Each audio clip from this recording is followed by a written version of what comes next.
Bismillahirrahmanirrahim. Advanced Auditing lecture number 27.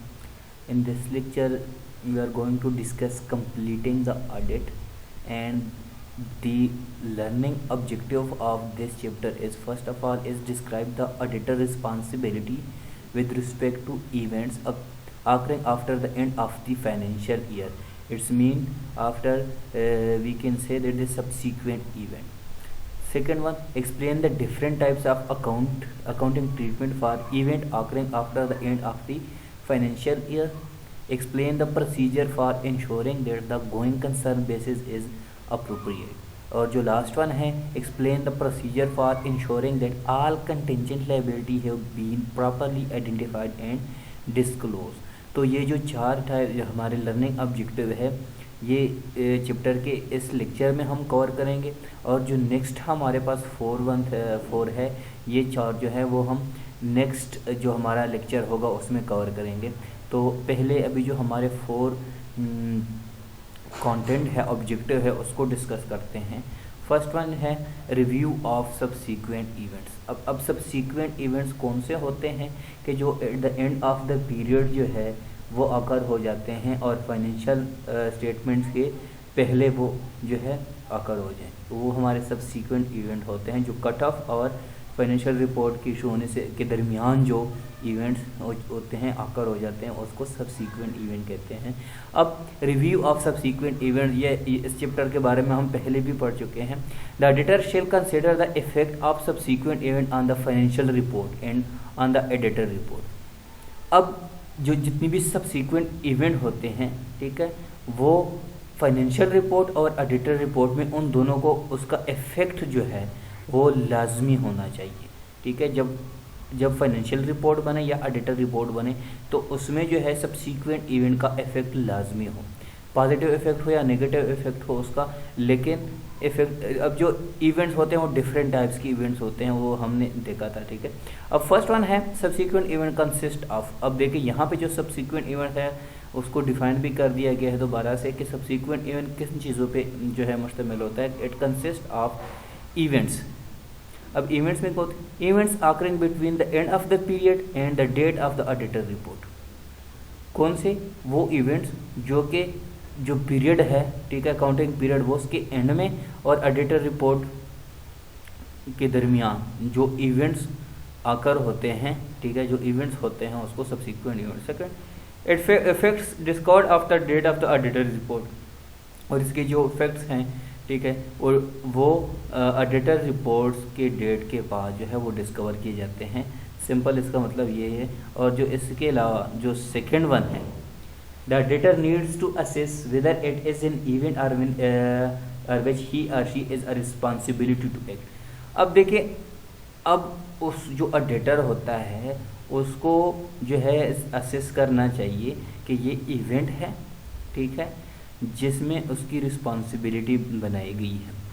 अब जो auditor है उसको इवेंट मतलब अकाउंटिंग के प्रिंसिपल और प्रोसीजर का फुल पता होना चाहिए। ठीक है, फुल नॉलेज के बाद उसको जो है इन चीज़ों का पता हो सकता है कि कौन से इसमें जो है इवेंट्स हैं, ठीक है, कि जिसकी बेस पे इसकी जो है रिस्पॉन्सिबिलिटी एक्ट कर दी गई। सेकेंड वन है, if the auditor has the responsibility there is a need to consider the appropriate accounting treatment. अगर वो ऑडिटर की रिस्पॉन्सिबिलिटी है, मतलब वो इवेंट जो आकर हुआ है, तो फिर उसके बाद जो अप्रोप्रिएट अकाउंटिंग ट्रीटमेंट होती है, ठीक है, उसकी नीड पड़ती है ऑडिटर को। Third one, the following slide shows the timeline in respect of subsequent event. अब जो सबसीक्वेंट इवेंट है उसको जो है एक टाइमलाइन के थ्रू, ठीक है, इसको एक्सप्लेन किया गया है। अब फर्स्ट वन देखते हैं यहाँ पे। सबसे पहले रिव्यू ऑफ सबसीक्वेंट इवेंट, इसका जो है इसमें देखें सबसे पहले हमारे पास एंड ऑफ रिपोर्टिंग पीरियड 30 जून, फाइनेंशियल स्टेटमेंट इशूड 15 अगस्त, ऑडिटर रिपोर्ट साइन 1 अगस्त। अच्छा, अब देखिए यहाँ पे जो इम्पॉर्टेंट बात है, जो 30 जून है, ठीक है, वो रिपोर्टिंग पीरियड का लास्ट डेट है, ठीक है, 30 जून। अब ऑडिटर जो फाइनेंशियल स्टेटमेंट इशू होना है वो 15 अगस्त को होना है, ठीक है। अब यहाँ पर तो रिपोर्टिंग पीरियड जो है वो ख़त्म हो गया, ठीक है, लेकिन फाइनेंशियल स्टेटमेंट जो इशू होंगे वो 15 अगस्त को होंगे। ये 30 जून और 15 अगस्त के दरमियान, ठीक है, जितने भी इवेंट्स होंगे उसको सब्सीक्वेंट इवेंट कहते हैं। अब जैसे कि ऑडिटर रिपोर्ट साइंड 1 अगस्त, अब जो ऑडिटर रिपोर्ट साइन की गई हैं, ठीक है, फाइनेंशियल स्टेटमेंट तो 15 अगस्त को, उससे पहले जो ऑडिट करेगा ऑडिटर तो वो है 1 अगस्त को, ठीक है। तो ये क्या है, सब्सीक्वेंट इवेंट है। अच्छा, अब इससे पहले जो ऑडिटर्स रिपोर्ट जब साइन होने से पहले और जो एंड ऑफ रिपोर्टिंग पीरियड है उसके दरमियान जो पीरियड है उसको सब्सीक्वेंट पीरियड कहते हैं, उसको सब्सीक्वेंट पीरियड कहते हैं। और जब ऑडिटर रिपोर्ट साइन हो जाए, साइन होने के बाद उसके फाइनेंशियल स्टेटमेंट की इशू होने तक के टाइम को पोस्ट ऑडिट पीरियड कहते हैं। ये 2 तरह के होते हैं, ठीक है। अब जो इसमें क्या होता है पीरियड 1 में, अब देखो ये पीरियड 1 है, ये पीरियड 2 है और ये पीरियड 3 है। 3 पीरियड में क्या क्या होता है, फर्स्ट वन देखिए, पीरियड 1 ऑडिटर है और responsibility to discover and evaluate subsequent event, कि यहाँ इस पीरियड में सब्सीक्वेंट पीरियड में कौन कौन से इवेंट हुए हैं उसको डिस्कवर और एवेल्युएट करना ऑडिटर का काम होता है। अब जो सेकेंड पीरियड है उसमें क्या काम होता है, auditor have a responsibility to examine only events that come to their attention, मतलब जो पोस्ट ऑडिट पीरियड है उसमें देखते हैं उसकी कौन सी रिस्पॉन्सिबिलिटी होती है कि जितने इवेंट्स होते हैं, ठीक है, उसको एग्जामिन करना उसका काम होता है, ऑडिटर का काम होता है। अच्छा, जो थर्ड वन है हमारे पास पीरियड, ऑडिटर है और responsibility to examine only events that come to their attention and the existed at the date of the auditor report, कि यहाँ पे जितने जो है ऑडिटर ने इवेंट्स को एग्जामिन किया था और यहाँ पे क्या कहते हैं कि वो जो है एग्जिस्ट कर दिए गए हैं, कब, at the date of auditor report. तो ये 3 तरह के जो पीरियड्स होते हैं जिसमें ऑडिटर की डिफरेंट रिस्पॉन्सिबिलिटी होती है। अब उसके बाद जो है सब्सीक्वेंट इवेंट के बाद आ जाता है ऑडिटिंग प्रोसीजर।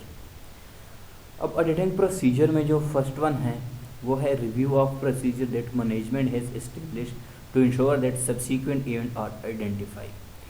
अच्छा, वो जो प्रोसीजर जो मैनेजमेंट प्रोसीजर करते हैं कि इवेंट कब आइडेंटिफाई कर दिए गए हैं, ठीक है, तो वो सब्सीक्वेंट इवेंट जो आइडेंटिफाई कर दिए गए हैं उसको रिव्यू करते हैं ऑडिट प्रोसीजर में कि कौन कौन सी इवेंट है, ठीक है, किस डेट को हुए और कौन से पीरियड में हुए हैं, ठीक है, उसको रिव्यू करना मैनेजमेंट का काम होता है। अब उसके बाद review of the minutes of the meeting of share holder, कि जितनी भी मीटिंग हुई है उसमें कौन कौन से जो एजेंडा है वो क्या है, मिनट्स ऑफ द मीटिंग में वो सारी चीज़ें आ जाती हैं।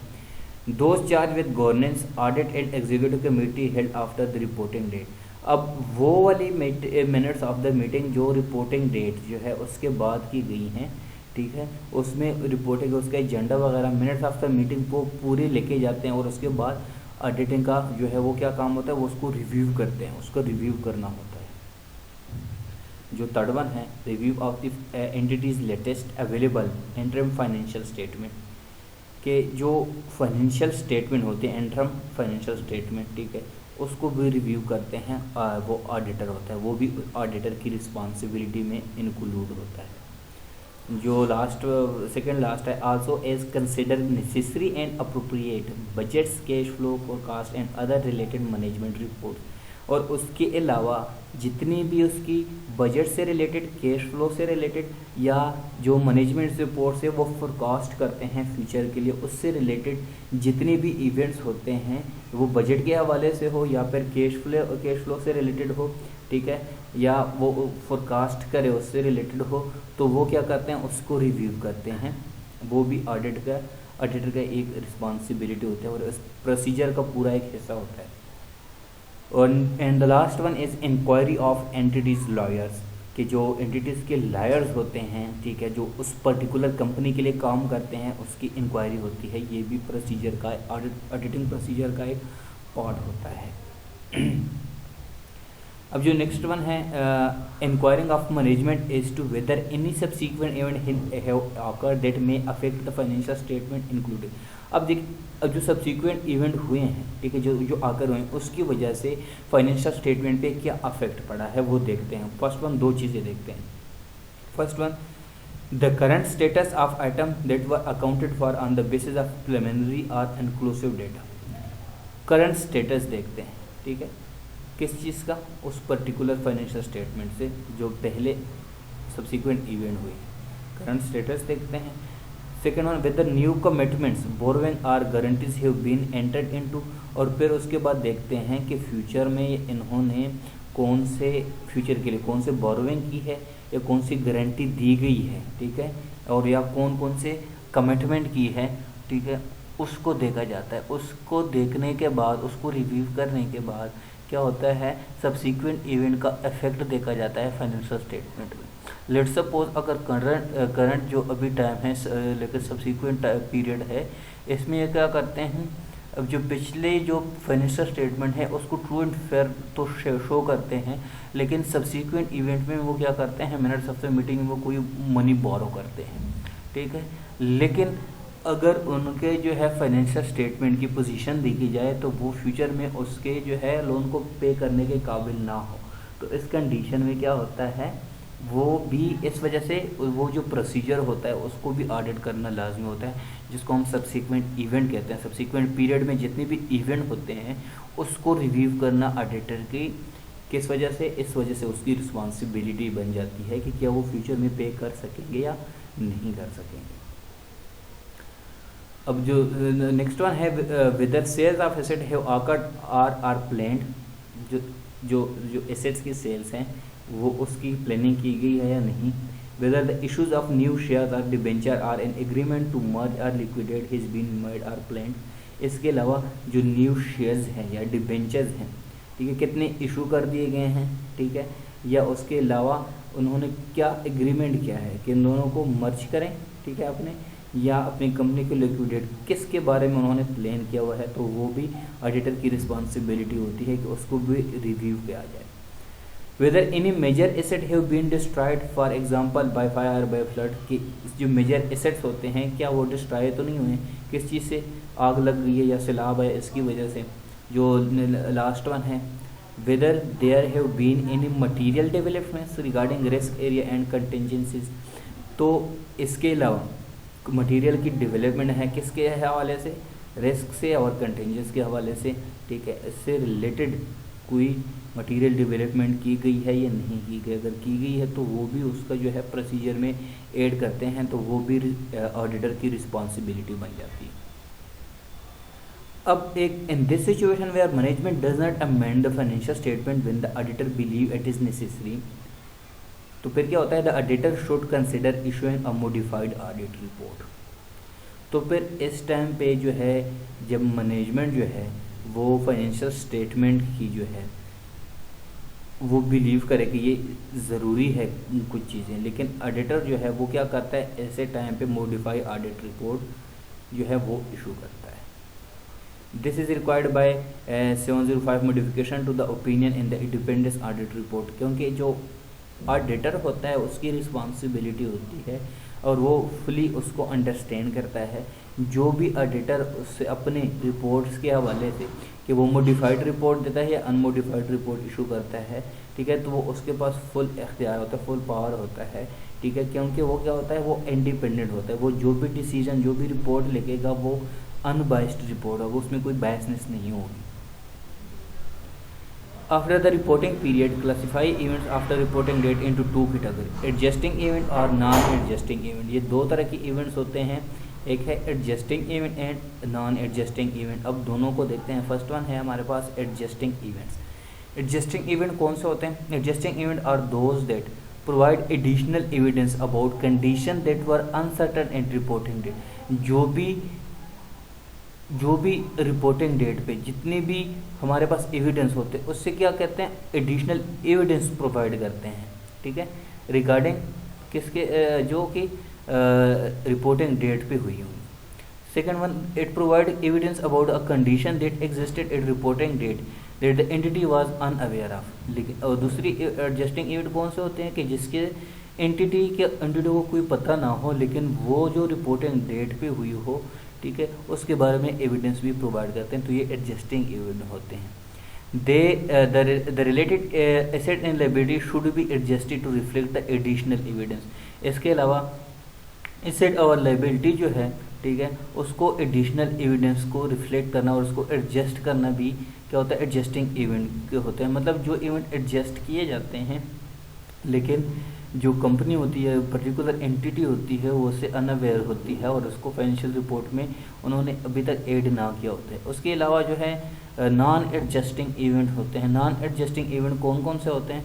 Non adjusting events provide information concerning condition that दो अरोज आफ्टर पीरियड डेट। मतलब जो रिपोर्टिंग डेट के बाद जो भी इवेंट्स हुए हैं, ठीक है, उसके बारे में इंफॉर्मेशन प्रोवाइड करते हैं। For which no adjustment should be made, कि जिसमें कोई एडजस्टमेंट जो है वो नहीं होती। इस वजह से नॉन एडजस्टमेंट, जो एडजस्टमेंट इवेंट है उसकी एडजस्टमेंट की जाती है, और ये इवेंट्स जो है उसकी एडजस्टमेंट नहीं की जाती। Disclosure by way of a note the financial statement, nature and financial effect of the event में बी रिक्वायर्ड मटीरियल, ठीक है, तो उसको जो है डिस्क्लोज करते हैं, ठीक है, अपनी फाइनेंशियल स्टेटमेंट में। अगर इसका कोई इफेक्ट होता है, ठीक है, फाइनेंशियल स्टेटमेंट पे, तो वो क्या करते हैं, डिस्क्लोज करना लाजमी होते हैं। हालांकि जो नॉन एडजस्टिंग होता है उसका कोई इफेक्ट नहीं होता, इस वजह से वो इसको शो नहीं करते।